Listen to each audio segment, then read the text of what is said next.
said this fantastic stranger, speaking very slowly, is the apple of the tree of knowledge. Look at it, small, and bright, and wonderful, knowledge, and I am going to give it to you. Mr. Hinchcliffe's mind worked painfully for a minute, and then the sufficient explanation, mad, flashed across his brain, and illuminated the whole situation. One humoured madman. He put his head a little on one side.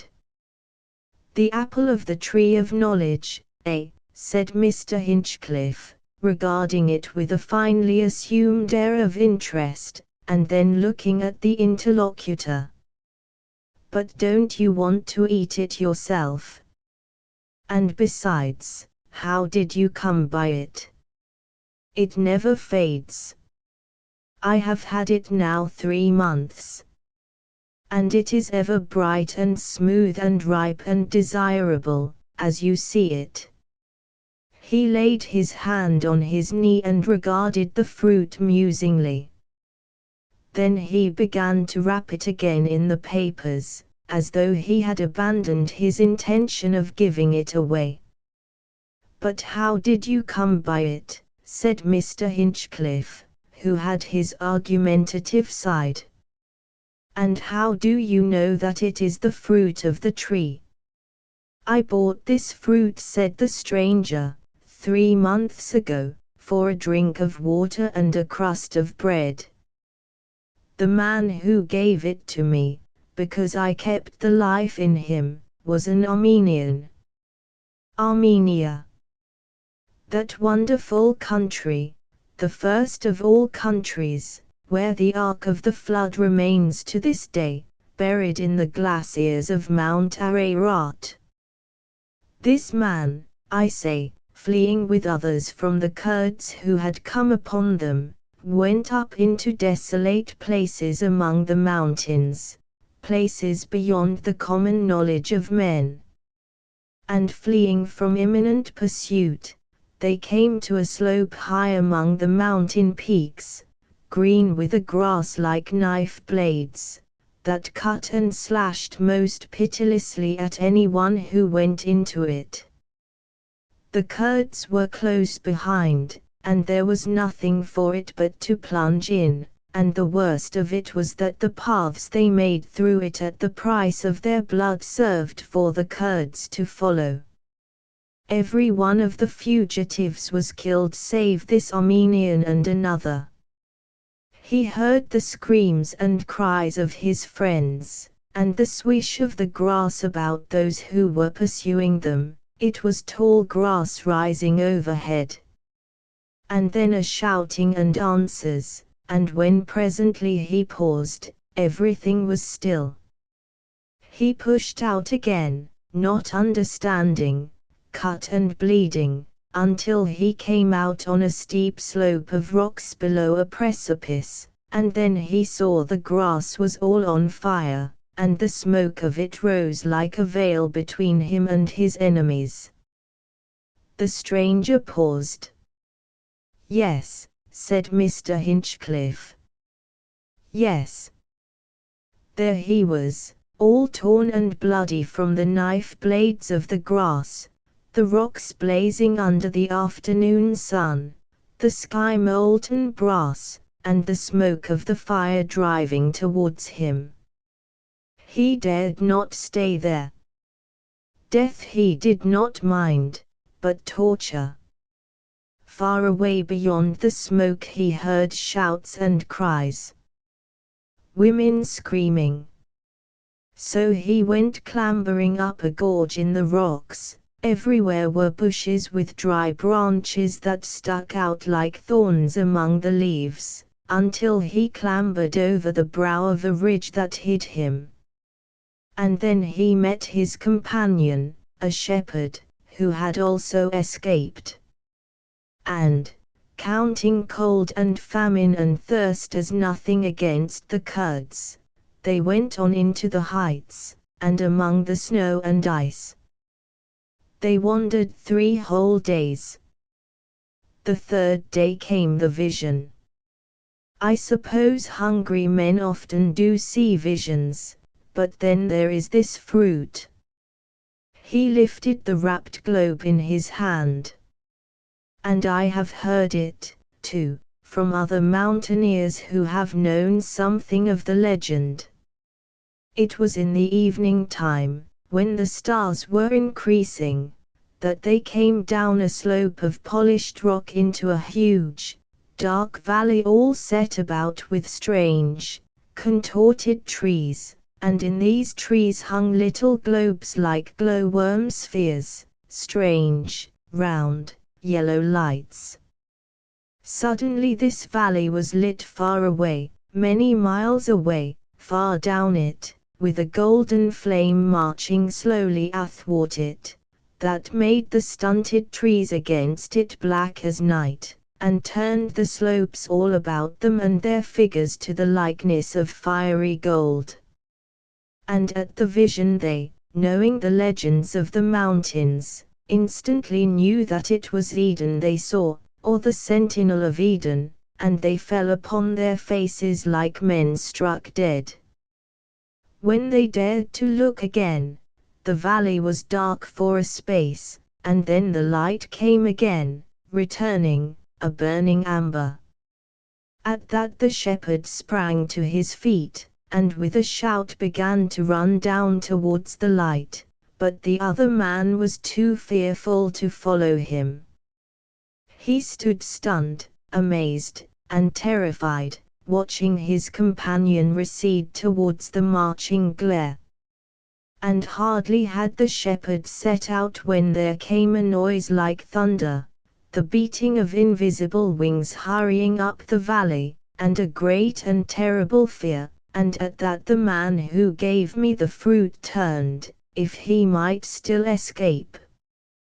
And hurrying headlong up the slope again, with that tumult sweeping after him, he stumbled against one of these stunted bushes, and a ripe fruit came off it into his hand.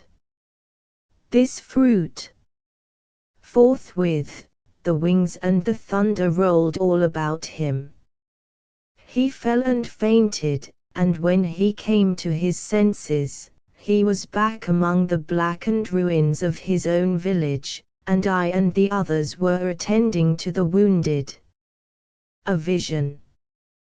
But the golden fruit of the tree was still clutched in his hand.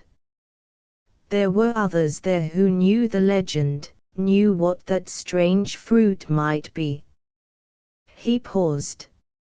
And this is it, he said. It was a most extraordinary story to be told in a third-class carriage on a Sussex railway. It was as if the rail was a mere veil to the fantastic, and here was the fantastic poking through. Is it, was all Mr. Hinchcliffe could say. The legend, said the stranger, tells that those thickets of dwarfed trees growing about the garden sprang from the apple that Adam carried in his hand when he and Eve were driven forth. He felt something in his hand, saw the half-eaten apple, and flung it petulantly aside. And there they grow, in that desolate valley, girdled round with the everlasting snows, and there the fiery swords keep ward against the judgment day. But I thought these things were, Mr. Hinchcliffe paused, fables, parables rather. Do you mean to tell me that there in Armenia, the stranger answered the unfinished question with the fruit in his open hand. But you don't know, said Mr. Hinchcliffe, that is the fruit of the tree of knowledge. The man may have had a sort of mirage, say. Suppose, look at it, said the stranger. It was certainly a strange-looking globe, not really an apple, Mr. Hinchcliffe saw, and a curious glowing golden color, almost as though light itself was wrought into its substance. As he looked at it, he began to see more vividly the desolate valley among the mountains, the guarding swords of fire, the strange antiquities of the story he had just heard. He rubbed a knuckle into his eye. "But," said he, "it has kept like that, smooth and full, 3 months. Longer than that it is now by some days. No drying, no withering, no decay." "And you yourself," said Mr. Hinchcliffe, "really believe that is the forbidden fruit?" There was no mistaking the earnestness of the man's manner and his perfect sanity. "The fruit of knowledge," he said. "Suppose it was," said Mr. Hinchcliffe, after a pause, still staring at it. "But after all," said Mr. Hinchcliffe, "it's not my kind of knowledge, not the sort of knowledge. I mean, Adam and Eve have eaten it already. We inherit their sins, not their knowledge," said the stranger. "That would make it all clear and bright again. We should see into everything, through everything, into the deepest meaning of everything." "Why don't you eat it, then?" said Mr. Hinchcliffe, with an inspiration. "I took it intending to eat it," said the stranger. "Man has fallen. Merely to eat again could scarcely." "Knowledge is power," said Mr. Hinchcliffe. "But is it happiness? I am older than you, more than twice as old. Time after time I have held this in my hand, and my heart has failed me at the thought of all that one might know, that terrible lucidity. Suppose suddenly all the world became pitilessly clear. That, I think, would be a great advantage," said Mr. Hinchcliffe, "on the whole. Suppose you saw into the hearts and minds of every one about you, into their most secret recesses, people you loved, whose love you valued. You'd soon find out the humbugs," said Mr. Hinchcliffe, greatly struck by the idea. "And worse, to know yourself, bare of your most intimate illusions. To see yourself in your place. All that your lusts and weaknesses prevented your doing. No merciful perspective. That might be an excellent thing too. Know thyself, you know." "You are young," said the stranger. "If you don't care to eat it, and it bothers you, why don't you throw it away? There again, perhaps, you will not understand me. To me, how could one throw away a thing like that, glowing, wonderful? Once one has it, one is bound. But, on the other hand, to give it away.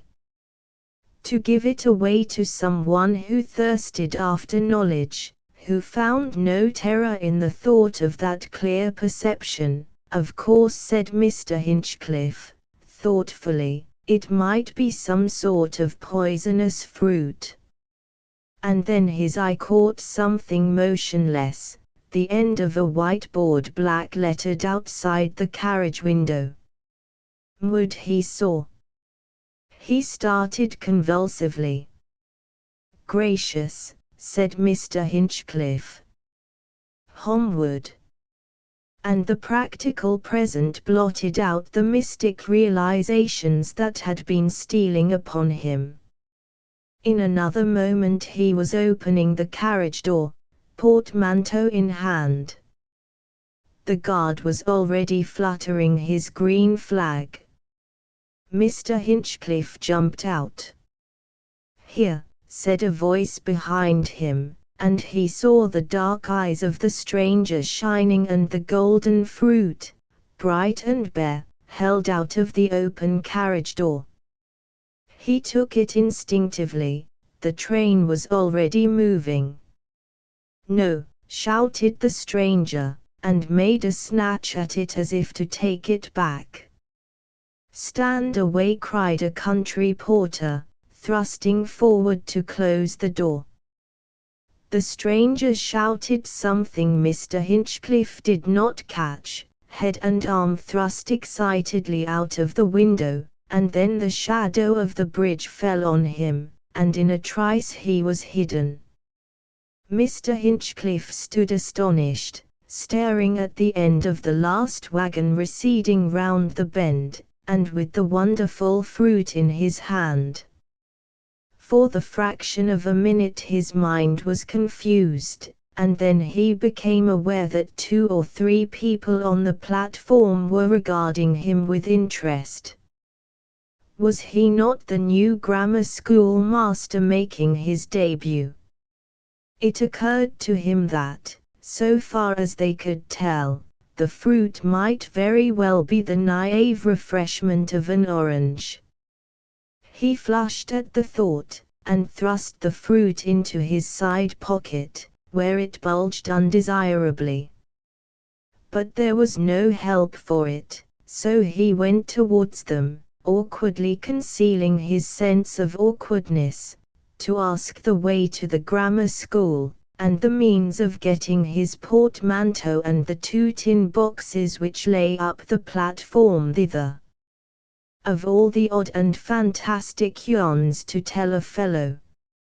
His luggage could be taken on a truck for 6pence, he found, and he could precede it on foot. He fancied an ironical note in the voices. He was painfully aware of his contour. The curious earnestness of the man in the train, and the glamour of the story he told, had, for a time, diverted the current of Mr. Hinchcliffe's thoughts. It drove like a mist before his immediate concerns. Fires that went to and fro. But the preoccupation of his new position, and the impression he was to produce upon Homewood generally, and the school people in particular, returned upon him with reinvigorating power before he left the station and cleared his mental atmosphere. But it is extraordinary what an inconvenient thing the addition of a soft and rather brightly golden fruit, not 3 inches in diameter, proved to a sensitive youth on his best appearance. In the pocket of his black jacket it bulged dreadfully, spoilt the lines altogether. He passed a little old lady in black, and he felt her eye drop upon the excrescence at once. He was wearing one glove and carrying the other, together with his stick, so that to bear the fruit openly was impossible. In one place, where the road into the town seemed suitably secluded, he took his encumbrance out of his pocket and tried it in his hat. It was just too large, the hat wobbled ludicrously, and just as he was taking it out again, a butcher's boy came driving round the corner. "Confound it," said Mr. Hinchcliffe. He would have eaten the thing, and attained omniscience there and then, but it would seem so silly to go into the town sucking a juicy fruit, and it certainly felt juicy. If one of the boys should come by, it might do him a serious injury with his discipline so to be seen. And the juice might make his face sticky and get upon his cuffs, or it might be an acid juice as potent as lemon, and take all the color out of his clothes. Then round a bend in the lane came 2 pleasant, sunlit, girlish figures. They were walking slowly towards the town and chattering. At any moment they might look round and see a hot-faced young man behind them carrying a kind of phosphorescent yellow tomato. They would be sure to laugh. "Hang," said Mr. Hinchcliffe, and with a swift jerk sent the encumbrance flying over the stone wall of an orchard that there abutted on the road. As it vanished, he felt a faint twinge of loss that lasted scarcely a moment. He adjusted the stick and glove in his hand, and walked on, erect and self-conscious, to pass the girls.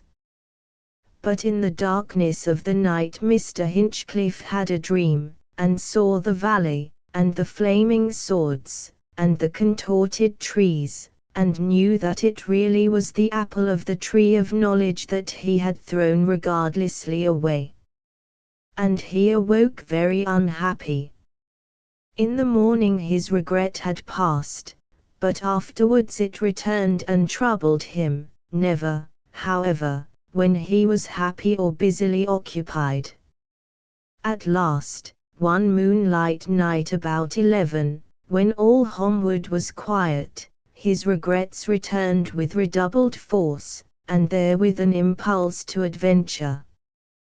He slipped out of the house and over the playground wall, went through the silent town to Station Lane, and climbed into the orchard where he had thrown the fruit. But nothing was to be found of it there among the dewy grass and the faint intangible globes of dandelion down. The sad story of a dramatic critic I was, you shall hear immediately why I am not now, Egbert Craddock Cummins. The name remains. I am still, heaven help me. Dramatic critic to the Fiery Cross. What I shall be in a little while I do not know. I write in great trouble and confusion of mind. I will do what I can to make myself clear in the face of terrible difficulties. You must bear with me a little. When a man is rapidly losing his own identity, he naturally finds a difficulty in expressing himself. I will make it perfectly plain in a minute, when once I get my grip upon the story. Let me see, where am I? I wish I knew. Ah, I have it. Dead Self. Egbert Craddock Cummins. In the past I should have disliked writing anything quite so full of I as this story must be.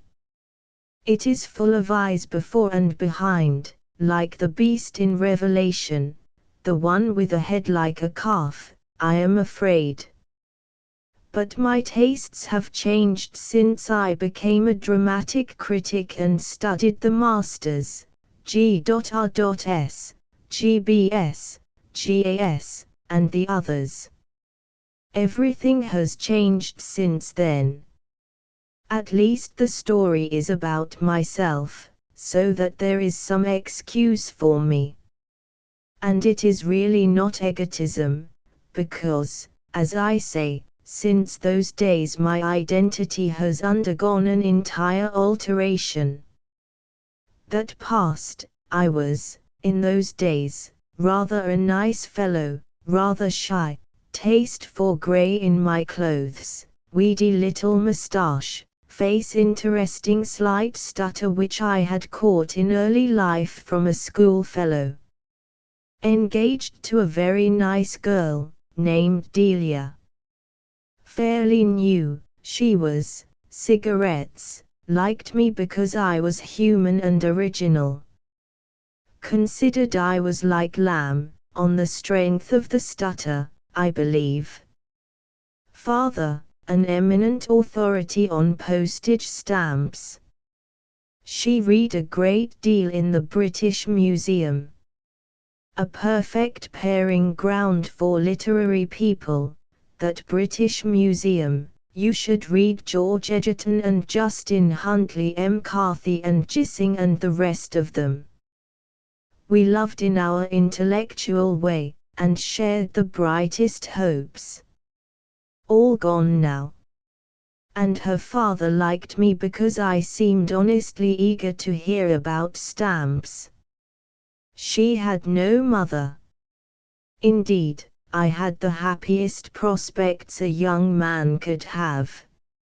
I never went to the theatres in those days. My Aunt Charlotte before she died had told me not to. Then Barnaby, the editor of the Fiery Cross, made me, in spite of my spasmodic efforts to escape, dramatic critic. He is a fine, healthy man, Barnaby, with an enormous head of frizzy black hair and a convincing manner, and he caught me on the staircase going to see Wembley. He had been dining, and was more than usually buoyant. "Hello, Cummins," he said. "The very man I want." He caught me by the shoulder or the collar or something, ran me up the little passage, and flung me over the waste paper basket into the armchair in his office. "Pray be seated," he said, as he did so. Then he ran across the room and came back with some pink and yellow tickets and pushed them into my hand. "Opera comic," he said, "Thursday, Friday, the Surrey, Saturday, the Frivolity. That's all, I think." "But," I began. "Glad you're free," he said, snatching some proofs off the desk and beginning to read. "I don't quite understand," I said. He said, at the top of his voice, as though he thought I had gone, and was startled at my remark. "Do you want me to criticize these plays? Do something with them? Did you think it was a treat? But I can't. Did you call me a fool? Well, I've never been to a theater in my life. Virgin soil. But I don't know anything about it, you know. That's just it. New view. No habits. No clichés in stock. Ours is a live paper, not a bag of tricks. None of your clockwork, professional journalism in this office. And I can rely on your integrity, but I've conscientious scruples." He caught me up suddenly and put me outside his door. "Go and talk to Wembley about that," he said. "He'll explain."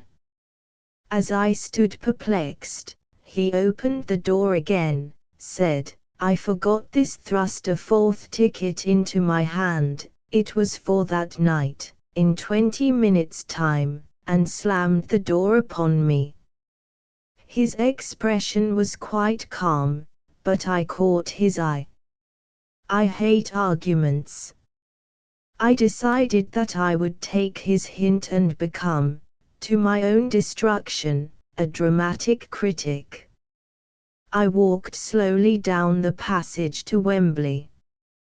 That Barnaby has a remarkably persuasive way. He has made few suggestions during our very pleasant intercourse of 4 years that he has not ultimately won me round to adopting. It may be, of course, that I am of a yielding disposition. Certainly I am too apt to take my color from my circumstances. It is, indeed, to my unfortunate susceptibility to vivid impressions that all my misfortunes are due. I have already alluded to the slight stammer I had acquired from a schoolfellow in my youth. However, this is a digression. I went home in a cab to dress. I will not trouble the reader with my thoughts about the first night audience, strange assembly as it is. Those I reserve for my memoirs, nor the humiliating story of how I got lost during the enter-act in a lot of red plush passages, and saw the third act from the gallery. The only point upon which I wished to lay stress was the remarkable effect of the acting upon me. You must remember I had lived a quiet and retired life, and had never been to the theatre before, and that I am extremely sensitive to vivid impressions. At the risk of repetition I must insist upon these points. The first effect was a profound amazement, not untinctured by alarm. The phenomenal unnaturalness of acting is a thing discounted in the minds of most people by early visits to the theatre. They get used to the fantastic gestures, the flamboyant emotions, the weird mouthings, melodious snortings, agonizing yelps, lip gnawings, glaring horrors, and other emotional symbolism of the stage. It becomes at last a mere deaf and dumb language to them, which they read intelligently pari passu with the hearing of the dialogue. But all this was new to me. The thing was called a modern comedy. The people were supposed to be English and were dressed like fashionable Americans of the current epoch, and I fell into the natural error of supposing that the actors were trying to represent human beings.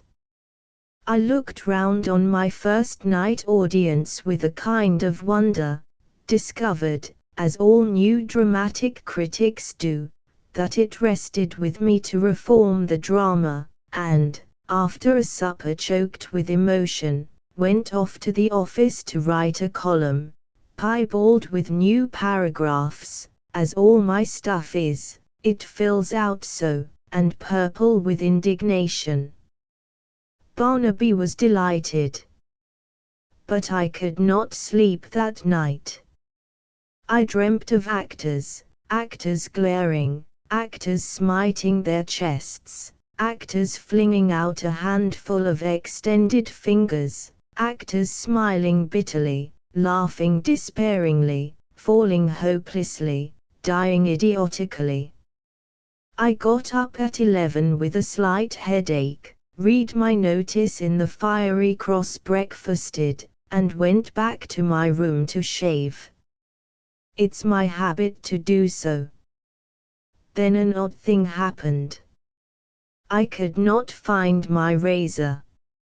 Suddenly it occurred to me that I had not unpacked it the day before.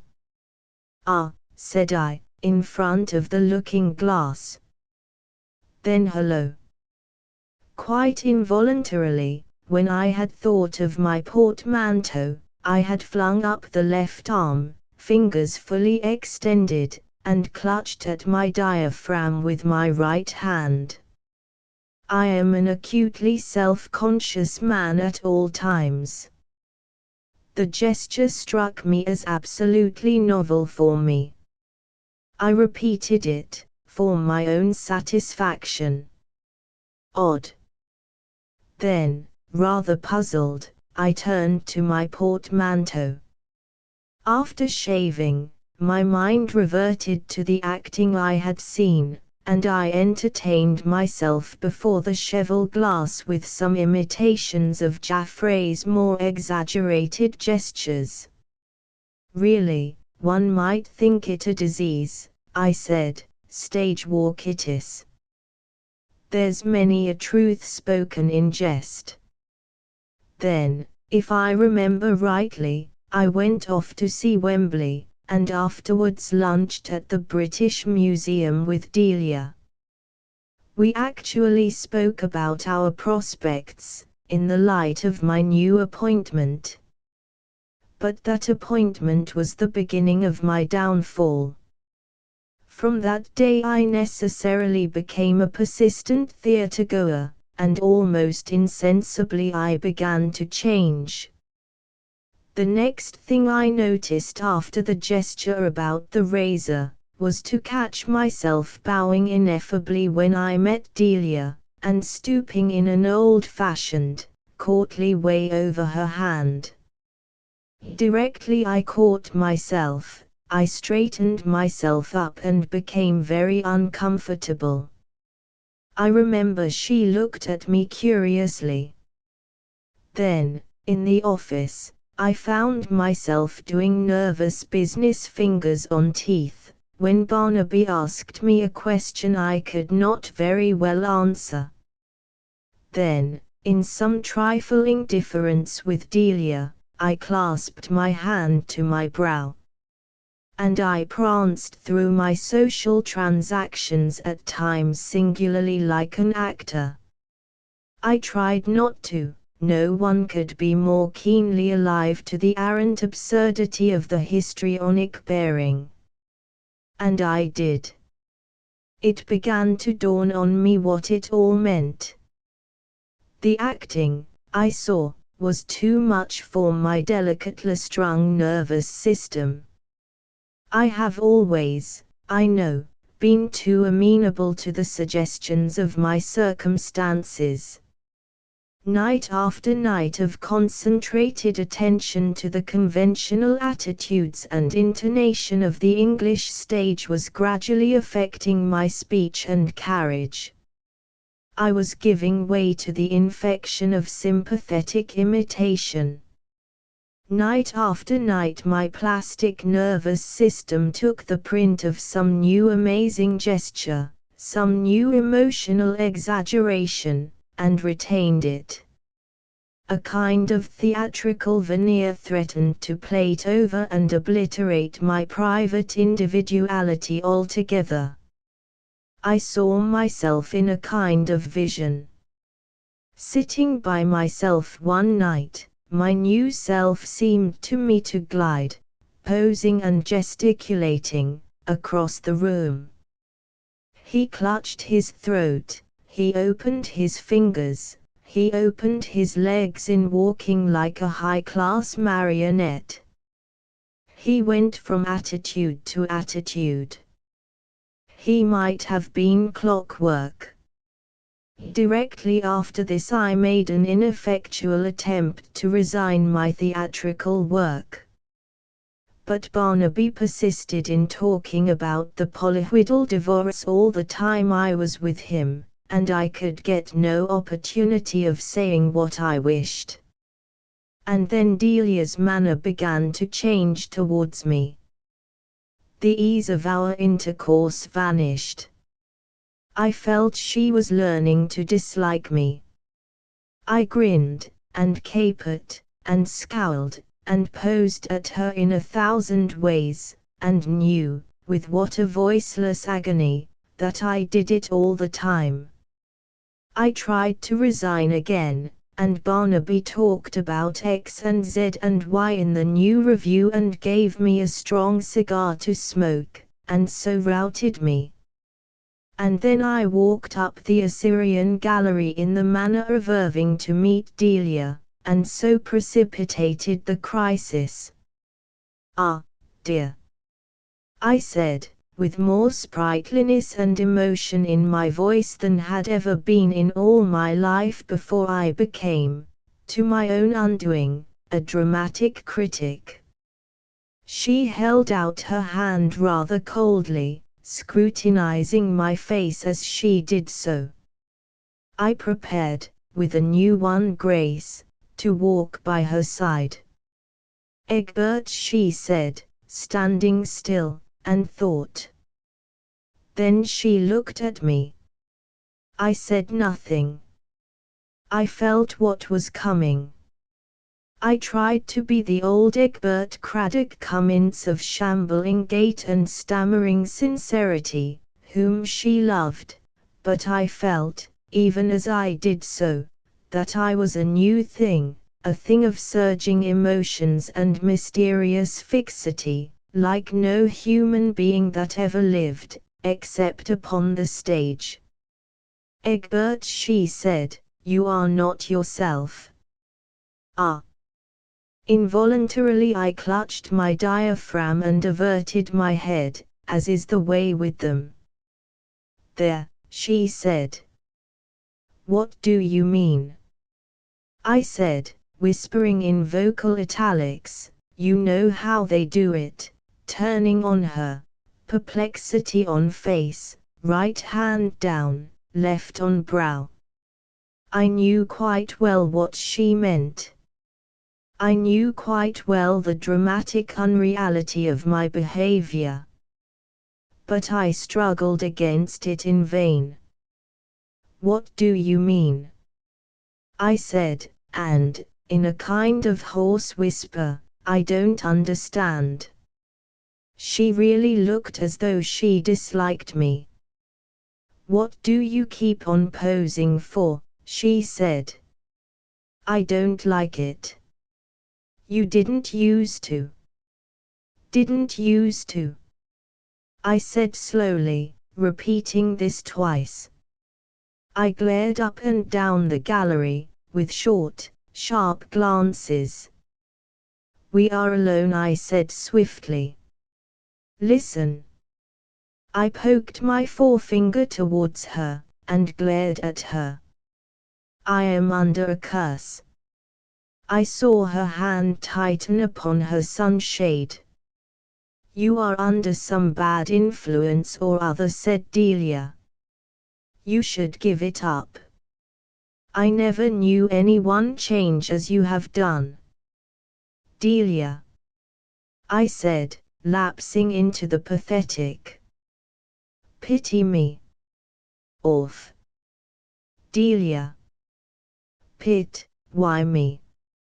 She eyed me critically. "Why you keep playing the fool like this I don't know," she said.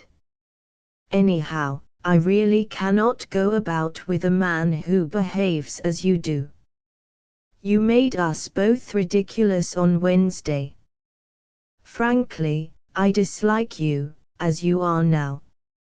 I met you here to tell you so, as it's about the only place where we can be sure of being alone together." "Delia," said I, with intensity, knuckles of clenched hands white. "You don't mean I do," said Delia. "A woman's lot is sad enough at the best of times. But with you," I clapped my hand on my brow.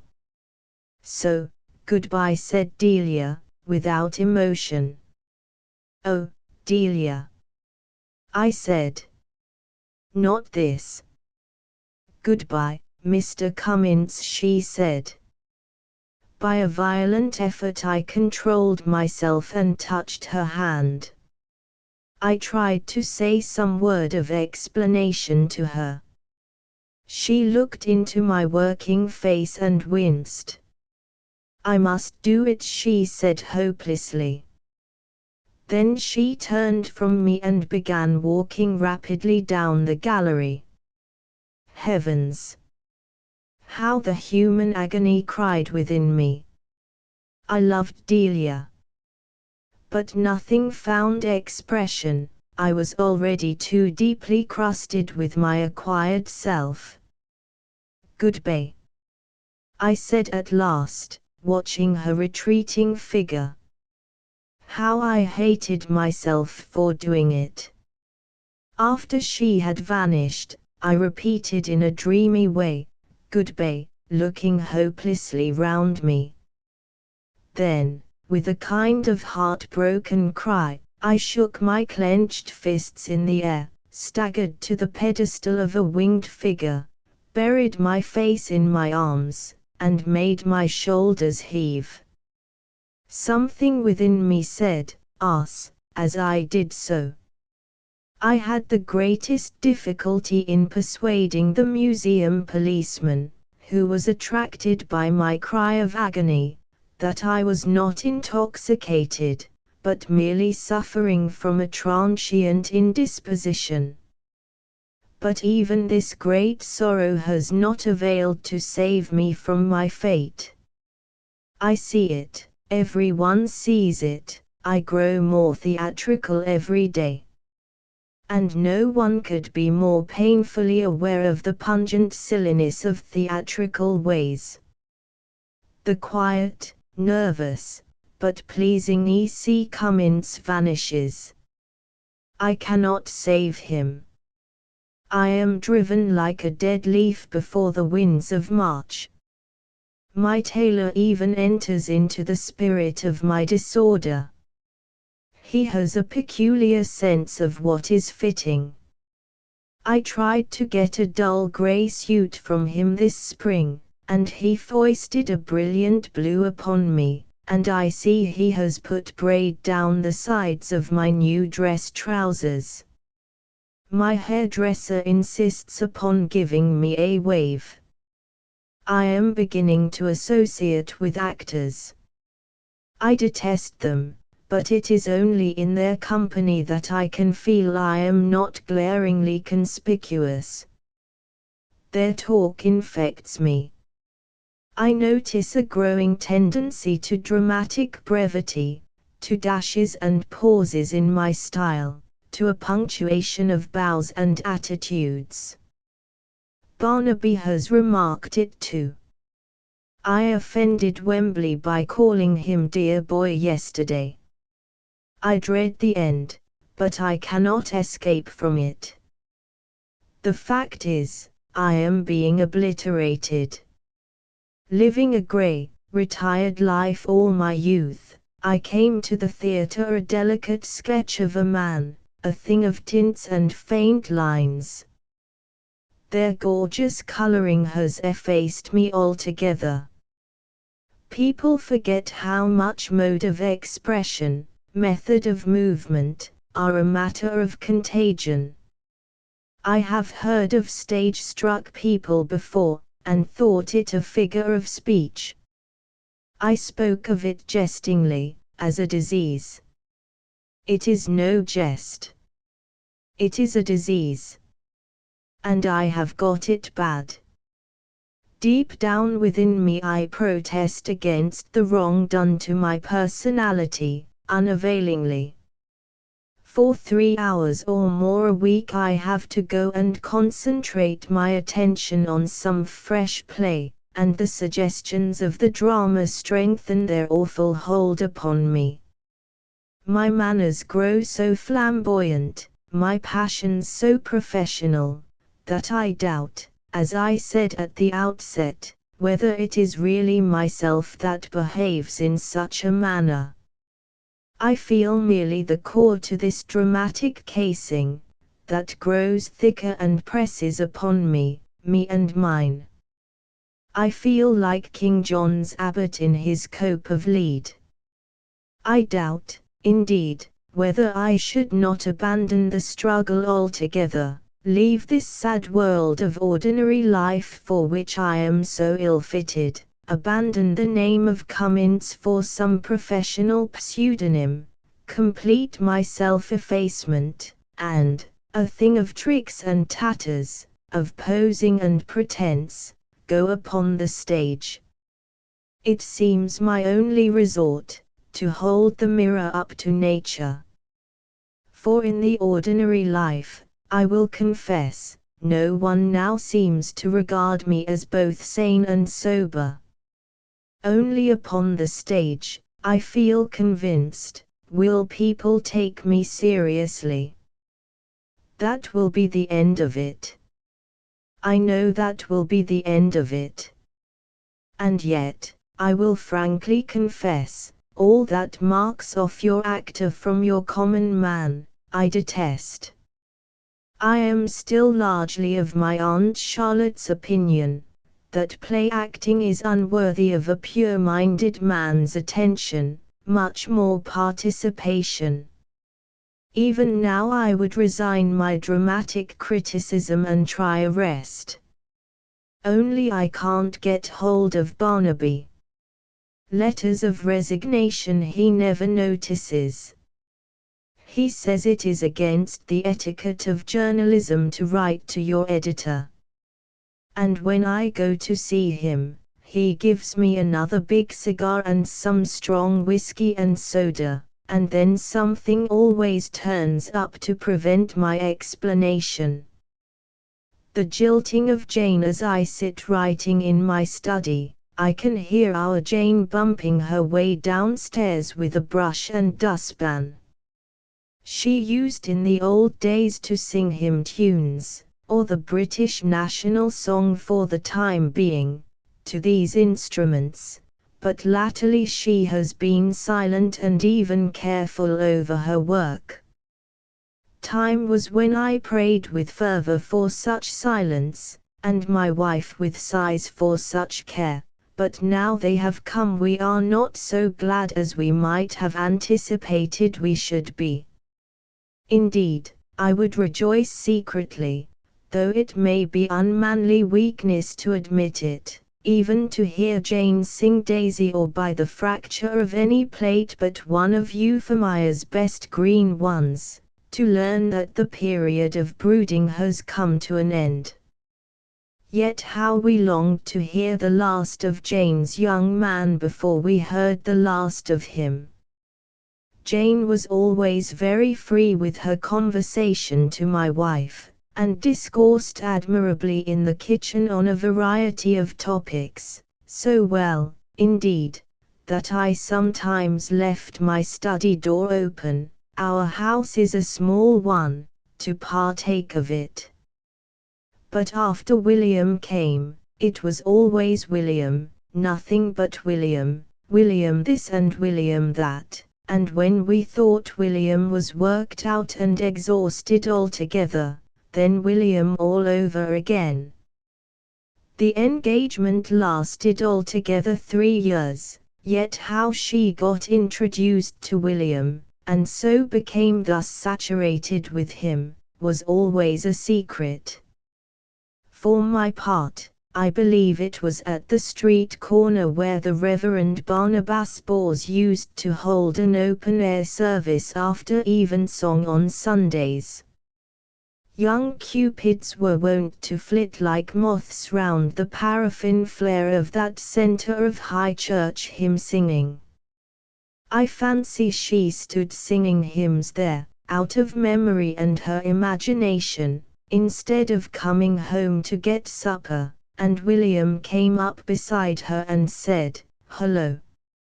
"Hello yourself," she said, and, etiquette being satisfied, they proceeded to talk together.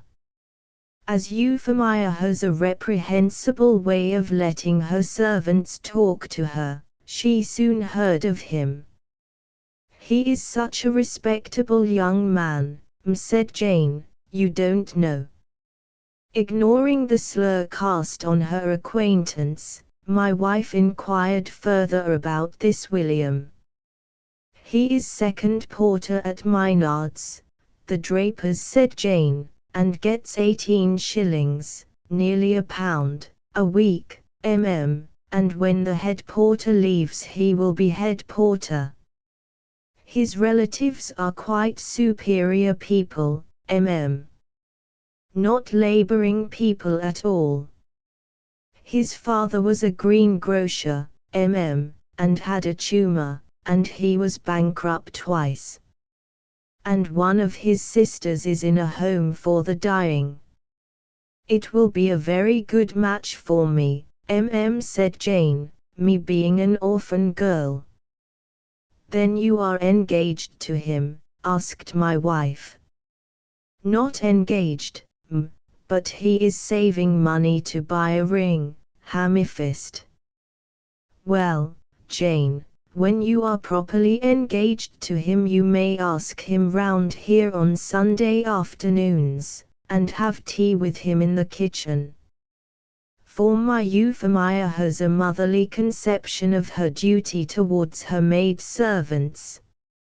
And presently the amethystine ring was being worn about the house, even with ostentation, and Jane developed a new way of bringing in the joint, so that this gage was evident the elder Miss Maitland was aggrieved by it, and told my wife that servants ought not to wear rings. But my wife looked it up in Enquire Within and Mrs. Motherless' Book of Household Management and found no prohibition. So Jane remained with this happiness added to her love. The treasure of Jane's heart appeared to me to be what respectable people call a very deserving young man. William, said Jane, one day suddenly, with ill-concealed complacency, as she counted out the beer bottles. "William is a teetotaler." "Yes, and he don't smoke."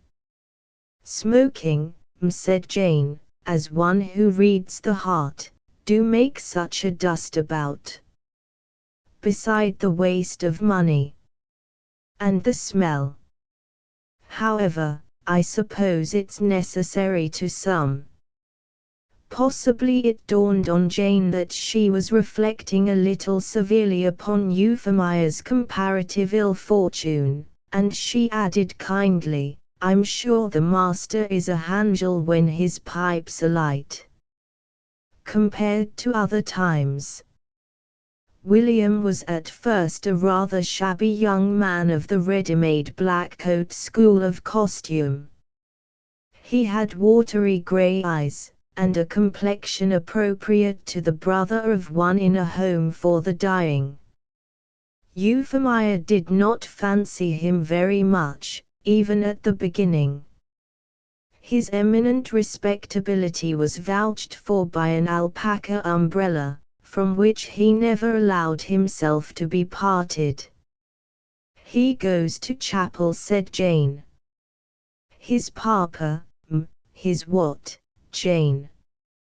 "His papa, was church, but Mr. Maynard is a Plymouth Brother, and William thinks it policy, to go there too.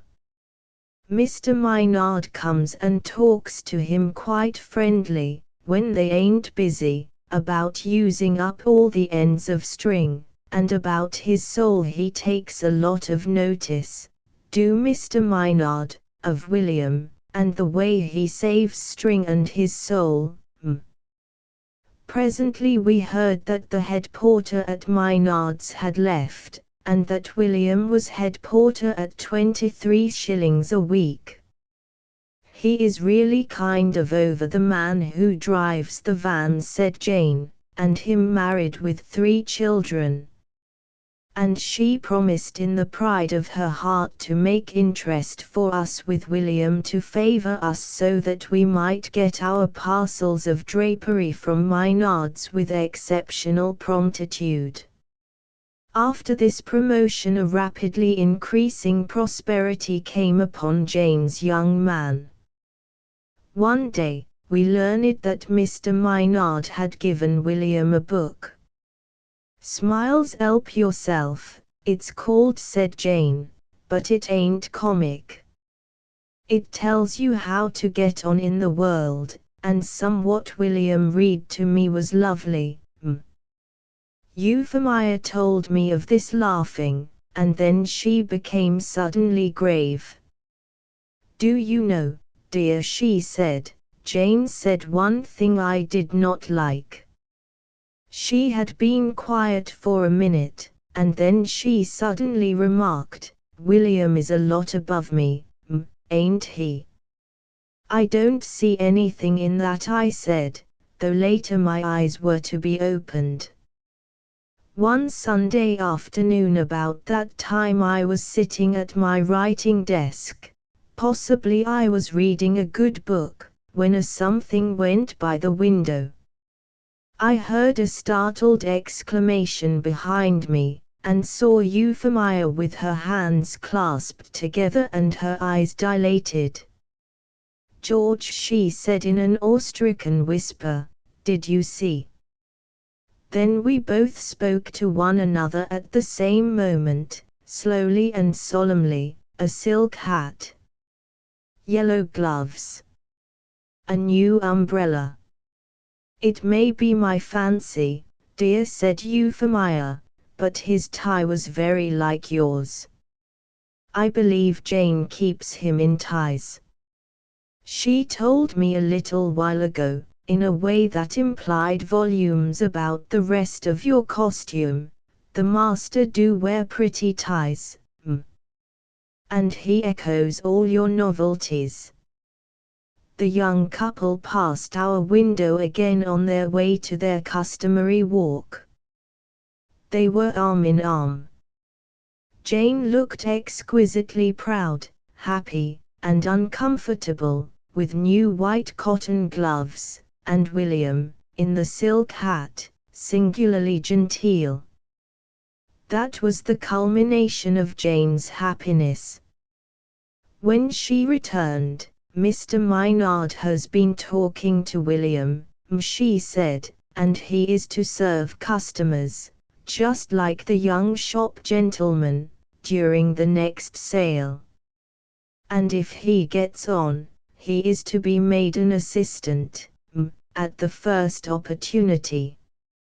He has got to be as gentlemanly as he can, and if he ain't, he says it won't be for want of trying. Mr. Maynard has took a great fancy to him." "He is getting on," Jane said, my wife. "Yes," said Jane, thoughtfully, "he is getting on." And she sighed. That next Sunday, as I drank my tea, I interrogated my wife. "How is this Sunday different from all other Sundays, little woman? What has happened? Have you altered the curtains, or rearranged the furniture, or where is the indefinable difference of it? Are you wearing your hair in a new way without warning me? I clearly perceive a change in my environment, and I cannot for the life of me say what it is." Then my wife answered in her most tragic voice, "George," she said, that William has not come near the place today. And Jane is crying her heart out upstairs." There followed a period of silence. Jane, as I have said, stopped singing about the house, and began to care for our brittle possessions, which struck my wife as being a very sad sign indeed. The next Sunday, and the next, Jane asked to go out, to walk with William, and my wife, who never attempts to extort confidences, gave her permission, and asked no questions. On each occasion Jane came back looking flushed and very determined. At last one day she became communicative.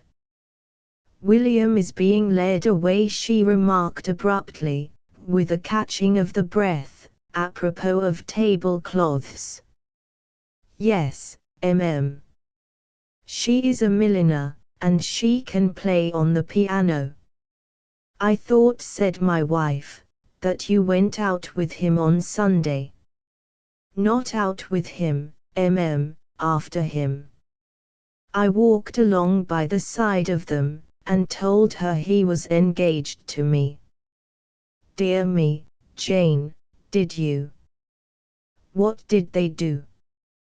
"Took no more notice of me than if I was dirt. So I told her she should suffer for it.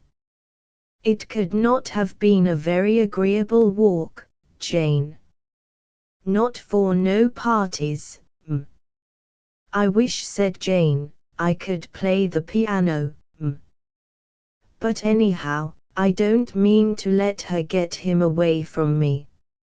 She's older than him, and her hair ain't gold to the roots, It was on the August bank holiday that the crisis came. We do not clearly know the details of the fray, but only such fragments as poor Jane let fall. She came home dusty, excited, and with her heart hot within her. The milliner's mother, the milliner, and William had made a party to the Art Museum at South Kensington, I think. Anyhow, Jane had calmly but firmly accosted them somewhere in the streets, and asserted her right to what, in spite of the consensus of literature, she held to be her inalienable property.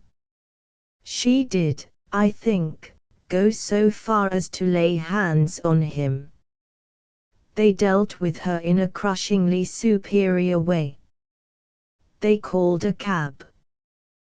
There was a scene: William being pulled away into the four-wheeler by his future wife and mother-in-law from the reluctant hands of our discarded Jane. There were threats of giving her in charge.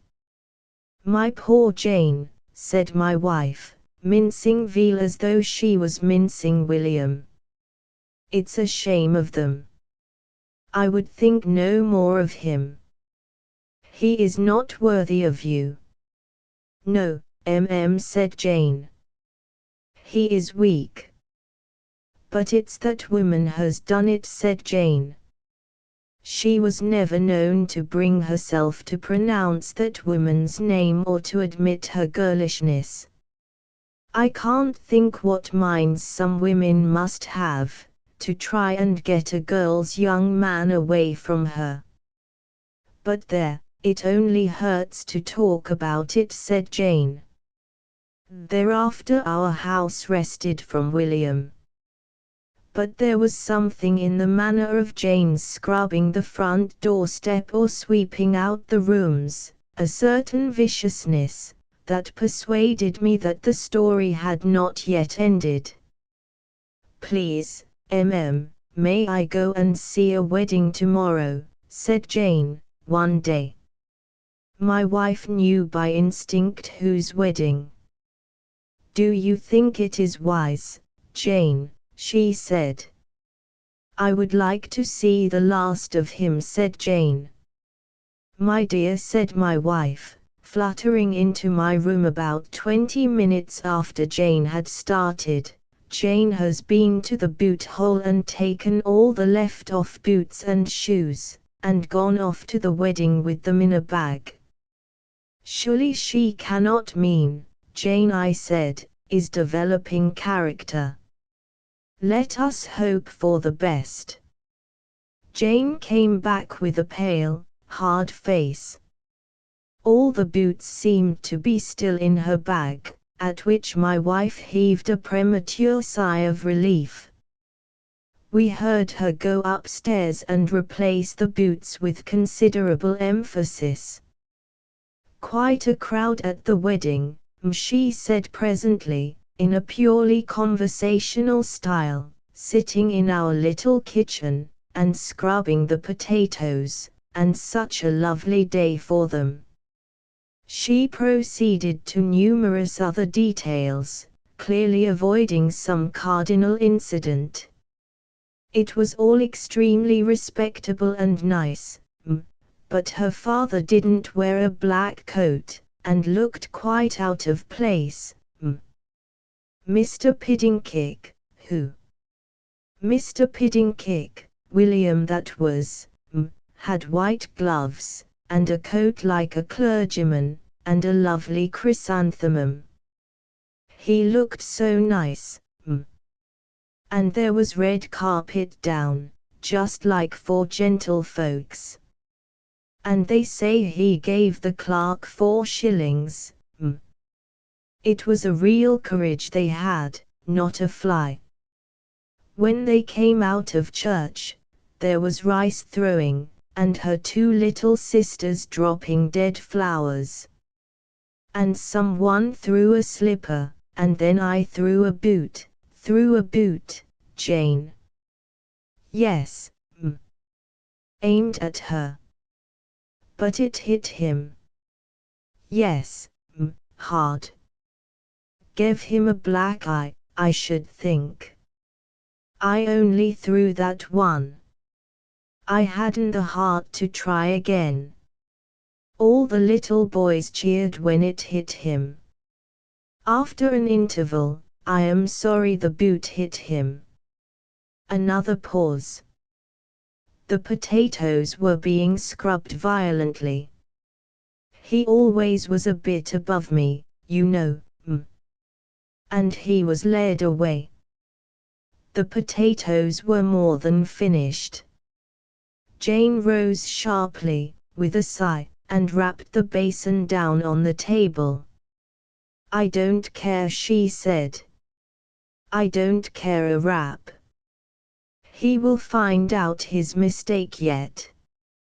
it serves me right. I was stuck up about him. I ought not to have looked so high.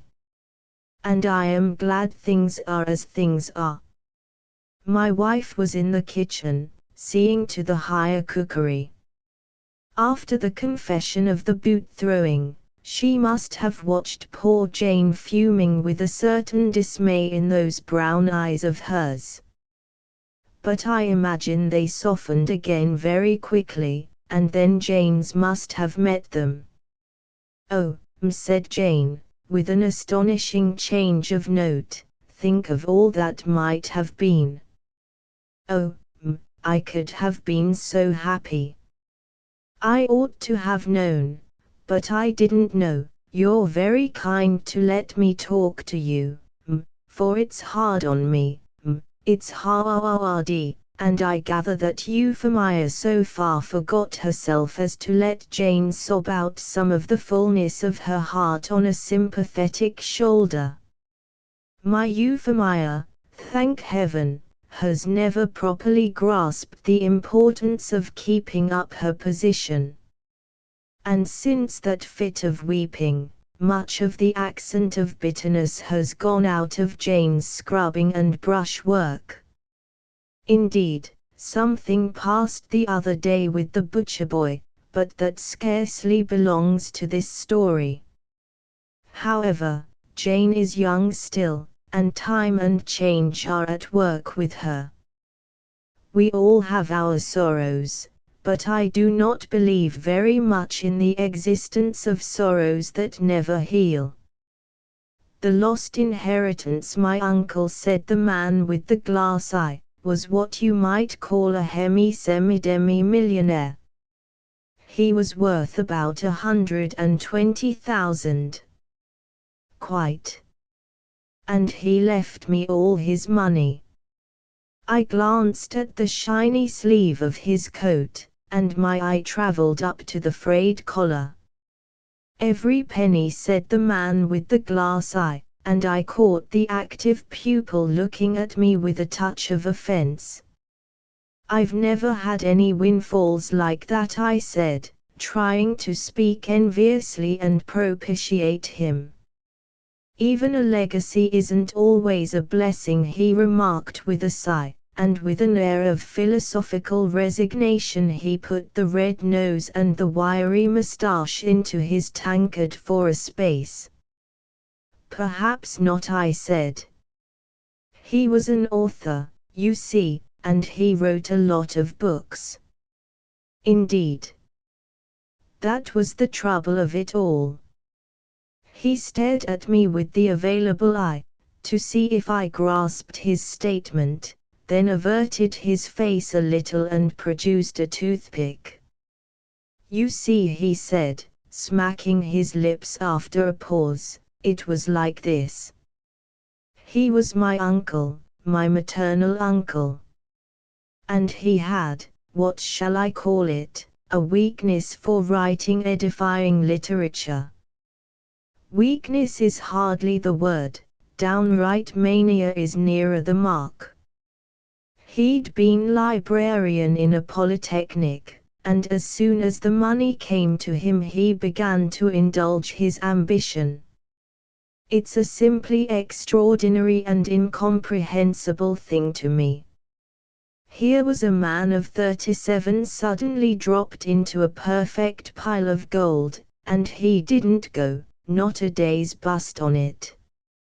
One would think a chap would go and get himself dressed a bit decent, say a couple of dozen pairs of trousers at a West End tailor's, but he never did. You'd hardly believe it, but when he died he hadn't even a gold watch. It seems wrong for people like that to have money. All he did was just to take a house, and order in pretty nearly 5 tons of books and ink and paper, and set to writing edifying literature as hard as ever he could write. I can't understand it. But he did. The money came to him, curiously enough, through a maternal uncle of his, unexpected like, when he was 37. My mother, it happened, was his only relation in the wide, wide world, except some second cousins of his. And I was her only son. You follow all that? The second cousins had one only son, too, but they brought him to see the old man too soon. He was rather a spoilt youngster, was this son of theirs, and directly he set eyes on my uncle, he began bawling out as hard as he could. Take him away, he says, take him away, and so did for himself entirely. It was pretty straight sailing, you'd think, for me, eh? And my mother, being a sensible, careful woman, settled the business in her own mind long before he did. He was a curious little chap, was my uncle, as I remember him. I don't wonder at the kid being scared. Hair, just like these Japanese dolls they sell, black and straight and stiff all round the brim and none in the middle, and below, a whitish kind of face and rather large dark grey eyes moving about behind his spectacles. He used to attach a great deal of importance to dress, and always wore a flapping overcoat and a big-rimmed felt hat of a most extraordinary size. He looked a rummy little beggar, I can tell you. Indoors it was, as a rule, a dirty red flannel dressing gown and a black skull cap he had. That black skull cap made him look like the portraits of all kinds of celebrated people. He was always moving about from house to house, was my uncle, with his chair which had belonged to Savage Landor, and his two writing tables, one of Carlyle's and the other of Shelley's, so the dealer told him, and the completest portable reference library in England, he said he had, and he lugged the whole caravan, now to a house at Down, near Darwin's old place, then to Reigate, near Meredith, then off to Haslemere, then back to Chelsea for a bit, and then up to Hampstead. He knew there was something wrong with his stuff, but he never knew there was anything wrong with his brains. It was always the air, or the water, or the altitude, or some tommyrot like that. So much depends on environment, he used to say, and stare at you hard, as if he half suspected you were hiding a grin at him somewhere under your face. So much depends on environment to a sensitive mind like mine. What was his name? You wouldn't know it if I told you. He wrote nothing that anyone has ever read, nothing. No one could read it. He wanted to be a great teacher, he said, and he didn't know what he wanted to teach any more than a child. So he just blethered at large about truth and righteousness, and the spirit of history, and all that. Book after book he wrote and published at his own expense. He wasn't quite right in his head, you know, really, and to hear him go on at the critics, not because they slated him, mind you, he liked that, but because they didn't take any notice of him at all. What do the nations want? He would ask, holding out his brown old claw. Why, teaching, guidance. They are scattered upon the hills like sheep without a shepherd. There is war, and rumors of war, the unlaid spirit of discord abroad in the land, nihilism, vivisection, vaccination, drunkenness, penury, want, socialistic error, selfish capital. Do you see the clouds, Ted? My name, you know.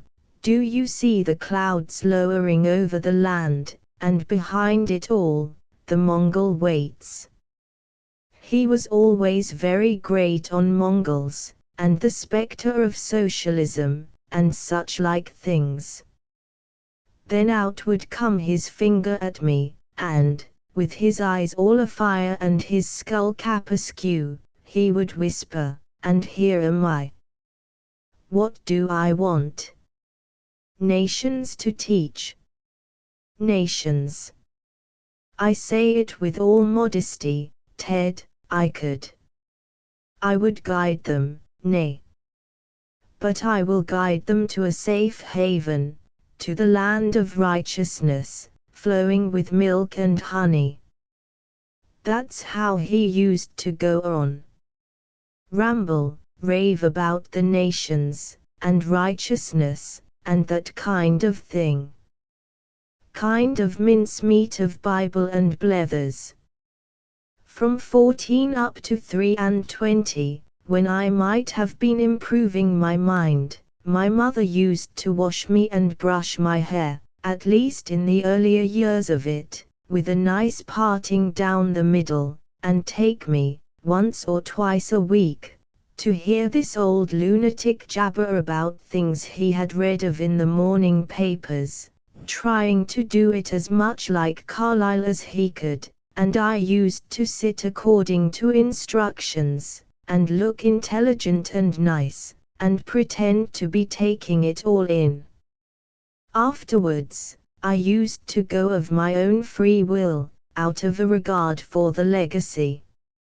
I was the only person that used to go and see him.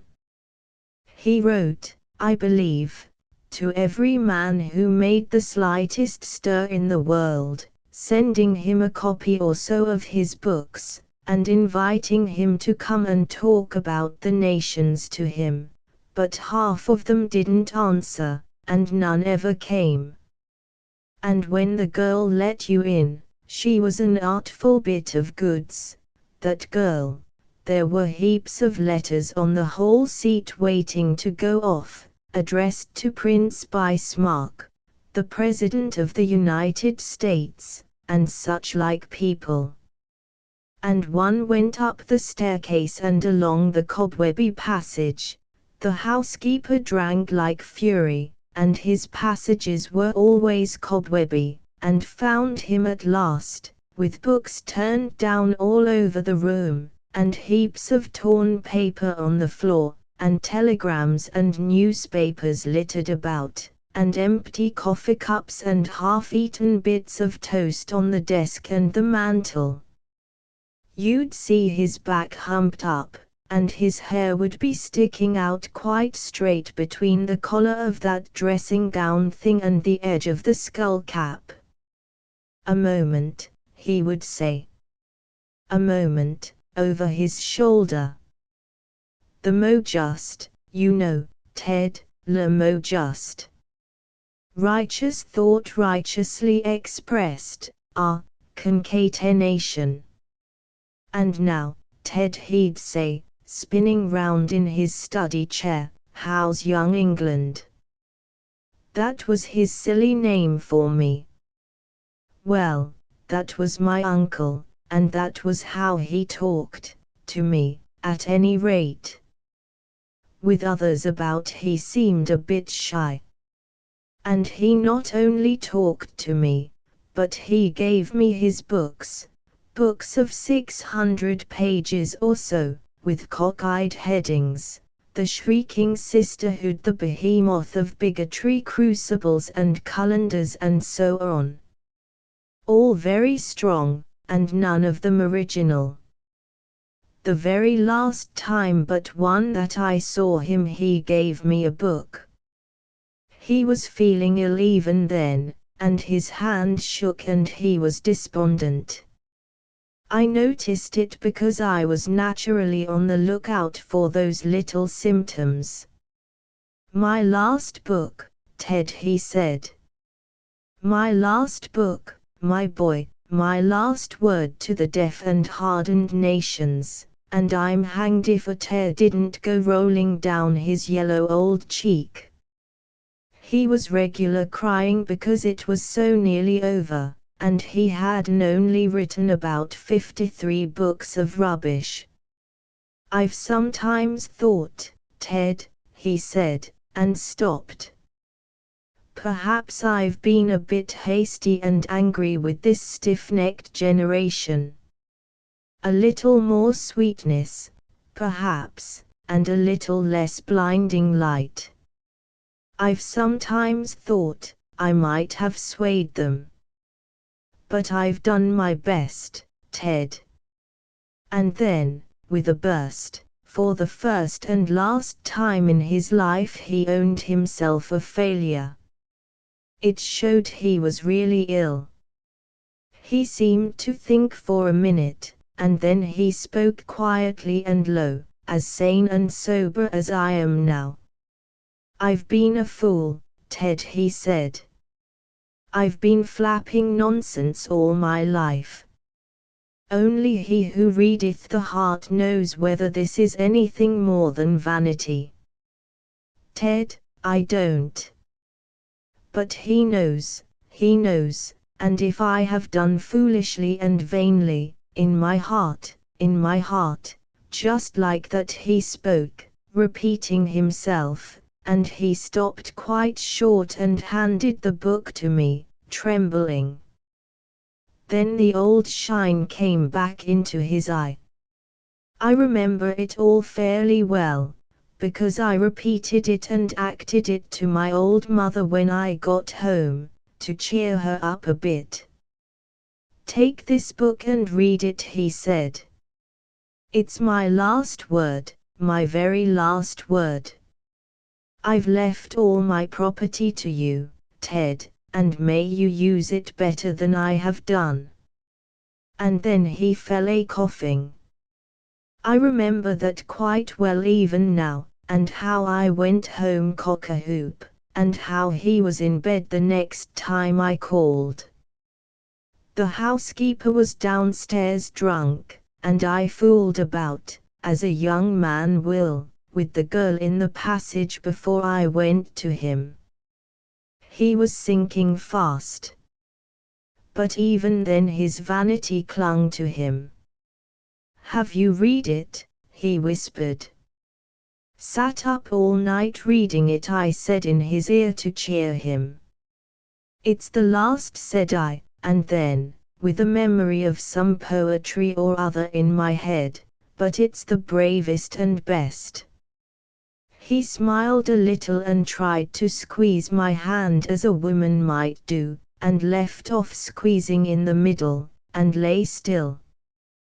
The bravest and the best, said I again, seeing it pleased him. But he didn't answer. I heard the girl giggle outside the door, for occasionally we'd had just a bit of innocent laughter, you know, at his ways. I looked at his face, and his eyes were closed, and it was just as if somebody had punched in his nose on either side. But he was still smiling. It's queer to think of, he lay dead there, an utter failure, with the smile of success on his face. That was the end of my uncle. You can imagine me and my mother saw that he had a decent funeral. Then, of course, came the hunt for the will. We began decent and respectful at first, and before the day was out we were ripping chairs, and smashing bureau panels, and sounding walls. Every hour we expected those others to come in. We asked the housekeeper, and found she'd actually witnessed a will. On an ordinary half sheet of notepaper it was written, and very short, she said, not a month ago.